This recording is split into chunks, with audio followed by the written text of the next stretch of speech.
હું doctor Mahesh Desai and I am urologist છું, એટલે કિડનીનો સ્પેશિયાલિસ્ટ છું.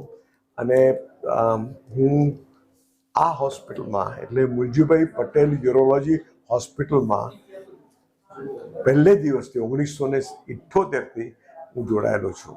પણ મુખ્ય વસ્તુ જે છે એ પ્રોસ્ટેટ કેન્સર. આજે દુનિયાની અંદર અમેરિકામાં એ નંબર 1 કેન્સરનો ઇન્સિડન્સ છે અને મોર્ટાલિટીમાં ડેથમાં એ નંબર 3નો છે. આપણે ત્યાં આગળ બીજા નંબરે આવે અને મોર્ટાલિટીમાં 5મા નંબરે આવે. પણ છતાં પણ આના કોઈ શરૂઆતના ચિહ્ન નથી હોતા જ્યારે એ ક્યોરેબલ હોય છે.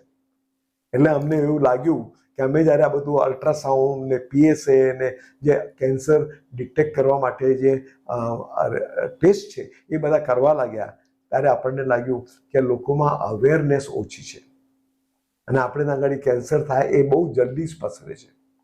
એટલે અમે શરૂઆત કરી. પણ અગત્યનું એ છે કે આ પ્રોસ્ટેટ બહુ સ્લોલી ગ્રોઈંગ છે, એટલે આપણી પાસે ટાઈમ વધારે હોય છે. જો આપણે એમને જલ્દી ચેકઅપ કરીએ તો એ અવેરનેસ માટે અમે એક ગુજરાતીમાં ચોપડી કાઢી છે કે જે બધાને આપીએ છીએ અને એમાં લોકો વાંચીને પછી એ આવે, અથવા આજુબાજુના લોકો જે છે એના માટે અમે કેમ્પ શરૂ કર્યો. અને આ 5મો કે 6થો કેમ્પ છે. અને આજે કેમ્પની અંદર 22 ગામના લોકો કંઈક આવ્યા છે અને એમાં 60થી 65 પેશન્ટો રજીસ્ટર થયા છે. પેશન્ટો નહીં, માણસો દર્દી થયા છે.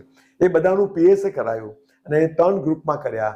લેસ દેન એકની અંદર, 1થી 2 અને 2થી વધારે. 2થી વધારેમાં શક્યતા વધારે હોય આ લોકોને આપણે ઓબ્ઝર્વેશનમાં રાખીશું અને દર 3 વર્ષે એમનો ચેક કરતા રહીશું. અને આ લોકોનું આપણે ચેકઅપ ડિટેલમાં જઈ અને શોધી કાઢીશું એમને કેન્સર છે કે નહીં. અને અત્યારે કીધું કે અત્યાર સુધીમાં આવા મેં 5-6 કેમ્પ કર્યા અને ટોટલ પેશન્ટો આપણે લગભગ 444 જોયા, એમાં 7 કેન્સર મળ્યા આપણને અને 7 કેન્સરને આપણે ક્યોર કર્યા. એટલે આ કેમ્પનો હેતુ શું છે? લોકોમાં અવેરનેસ લાવવાની અને બીજું એમને ચેક કરવાનું કે તમારામાં પ્રોસ્ટેટ કેન્સર છે કે નહીં, અને હોય તો એને ટ્રીટમેન્ટ કરવાનું. સો આ એક મારો અટેમ્પ્ટ છે હોસ્પિટલનો. અને હોસ્પિટલ આવા બધા ઘણા કેમ્પ કરતા હોય છે. પહેલાં અમે સ્ટોનનો કર્યો હતો, આનો પ્રોસ્ટેટનો કરીએ છીએ, પછી આ લેડીઝનો કરવાના છીએ અને પછી કિડનીનો કરીશું. એવી રીતે ઘણું બધું આપણે કરી શકીએ. સર, આ ફ્રી કેમ્પ હોય છે? આ ટોટલી ફ્રી કેમ્પ છે. આમાં એક વસ્તુ પેશન્ટનું એક ખર્ચો નહીં, ઇન્ક્લુડિંગ આ બધું તપાસ થાય, લોહીનો રિપોર્ટ થાય અને MRI થાય, બધું થાય. એટલે બધું જ ફ્રી હોય છે. અમને અમે પૈસા ક્યાંથી લાવીએ છીએ? ડોનેશનમાં.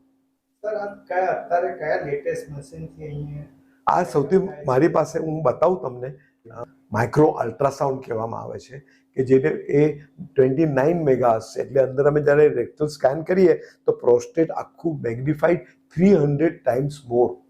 એટલે એમાં નાનામાં નાનો રોગ હોય તો આપણને ખબર પડે ને એ જોવા જેવું મશીન છે.